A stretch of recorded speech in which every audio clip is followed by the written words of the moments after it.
France 24. It's time to take a look now at the day's top business news. Cole Stangler is here with us in the studio from the business desk. And Cole, we're going to start with the latest in this saga of the Chinese file-sharing app TikTok. Now, President Trump has said he will ban it if the company doesn't sell its US operations. Another company has stepped into the frame to possibly buy it. That's right, Laura. So as you were saying, that ban could take effect on Saturday if the Chinese owner does not sell those American operations. As you've been following this whole week, it's really been setting off this last-minute scramble to find a deal. Well, Walmart is the latest player to be involved. The company would reportedly take a major stake in a new U.S.-owned TikTok alongside tech firm Oracle. But TikTok's owners in China are aiming to sweeten the pot even more. They're reportedly ready to hold an initial public offering of the global app on a U.S. stock exchange. Kemal Nedelek has the details. The clock is ticking for TikTok. Its owner is scrambling to broker a deal with an American partner ahead of the 20th of September deadline, which would see the social media app banned stateside if a US buyer is not found. A potential deal with Oracle and Walmart is in the pipeline, but US officials are unlikely to bite if that means the app's Chinese owners, ByteDance, keep a majority stake in the company. It comes after talks with Microsoft fell apart, although not according to the president. Well, we're making a decision. We spoke today to Walmart, Oracle. I guess Microsoft is still involved. We'll make a decision soon. The US has claimed that TikTok is a serious threat to national security, fearing that data from the app's roughly 100 million American users could be mined by Beijing. To further sweeten the deal, the app would launch an IPO in the next year, allowing American investors to get in on the action. But it's not just Washington that must get on board.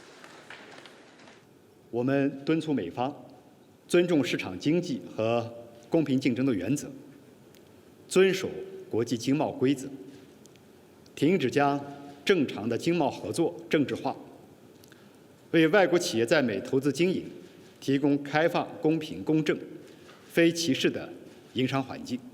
It's the latest chapter in an increasingly tense trade war that has seen both sides impose tariffs on hundreds of billions of dollars in goods, with the US urging its allies to shun Chinese technology. Next up, low-cost carrier Ryanair is cutting more flights next month than it first announced. Irish Airlines said it was slashing October capacity by a further 20% in addition to the 20% cut already in place. It's just the latest bad news for the airline sector grappling with the health crisis and economic downturn. In a statement, Ryanair also criticized what it called, quote, government mismanagement of COVID travel policies, with many of its customers forced to navigate 14-day-long quarantines from country to country. Let's take a look now at some of the day's trading action. European markets are trading just around the flat line so far. Health crisis weighing on investors as the week comes to a close. You can see here the CAC 40 here in Paris down about 0.1%. The FTSE 100 down almost by the same amount, over 0.1%. Shares for Ryanair, meanwhile, listed on the London Stock Exchange, have plunged to more than 4.5%. While over in Frankfurt, the DAX has some slight gains. It's up around 0.1%. Moving on now to Spain, where a major banking merger has just been announced. If it goes through, it would see CaixaBank and Bankia form the country's single largest domestic lender, but it could also result in up to 50,000 jobs lost. Kemal Nedelek has the story. A Spanish giant is born as CaixaBank and Bankia announce their merger, which will create Spain's largest bank, CaixaBankia, with a far bigger domestic footprint than well-known rivals such as Santander. It's set to have assets worth around 664 billion euros. The future president of the new company said in a statement that the move was good for Spain. With this operation, we form the first Spanish franchise at a time when it is more necessary than ever to create entities with critical mass to support the needs of families and companies, and to strengthen the soundness of the financial system.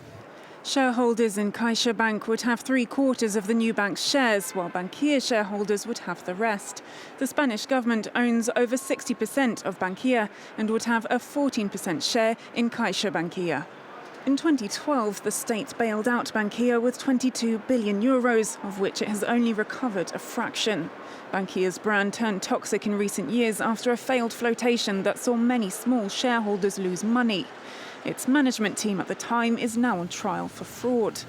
Likely to further inflame tensions is a plan to restructure, meaning a bank that was bailed out by the people could fire tens of thousands of them. One Twitter user compared the deal to the famous story of Alibaba. It'll be called CaixaBank Baba and the 40 Thieves. And to enter the office, they'll use the password Open Sesame. The merger is due to be completed in the first quarter of 2021, pending approval from government and competition authorities. Next up, the director of the United Nations World Food Program is pleading for help. Addressing the UN Security Council, David Beasley said some 30 million people worldwide are at risk of starving, a challenge accelerated by the pandemic and economic downturn. Beasley called on the world's most well-off to play their part and donate directly to the World Food Program. Take a listen. Well, worldwide, there are about 2,000 billionaires with a net worth of $8 trillion. In my home country, the United States, there are 12 individuals worth $1 trillion. I'm not opposed to people making money. That's not the issue here. But humanity is facing the greatest crisis any of us have seen in our lifetimes. And it's time for those who have the most to step up, to help those who have the least in this extraordinary time in world history. And finally, a big win in court for one of the world's top football stars. According to the European Court of Justice, Argentine striker Lionel Messi can trademark his name, puts an end to a 9-year dispute involving the EU's Intellectual Property Office and Spanish brand Masi. The sportswear company had argued its logo would be confused with the logo of Messi's own brand, an argument ultimately rejected by judges. Good news then for Messi, Laura, though also worth pointing out, he already is the world's highest paid footballer. Last year, he earned just over 100 million euros. All right. Some people might say he's worth every penny. Some might say that. Cole, thank you very much.